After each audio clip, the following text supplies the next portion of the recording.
ជីវរំដែលស្មោះស្នេហ៍មានចិត្តវិវេលួចលាក់ទៅមានពីបីបើសិនអូនរឿងយងធ្វើប្តីសន្យាឲ្យថ្លៃធានាមើលថែមួយជីវិត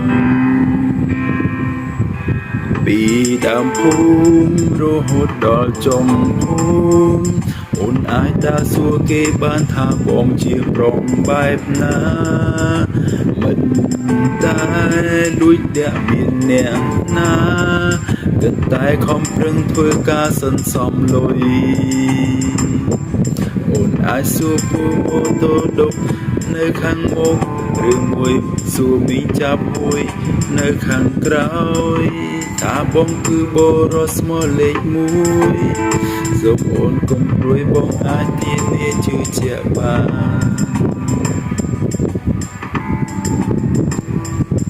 កំឡោះចិត្តស្មោះរបស់ល្អមានស្តង់ដារទំនួលពូដែលវាហៅថាប្រសង្ហាមិនធ្លាប់មានសង្សារព្រោះថាមិនចាប់អារម្មណ៍អត់ពុកអត់ប៉ះទឹកថ្នាំនៅសន្តំស៊ីនមួយជុំអូកំភៃអូកំព្រួយកំឡោះនៅបងនេះស៊ីនីថា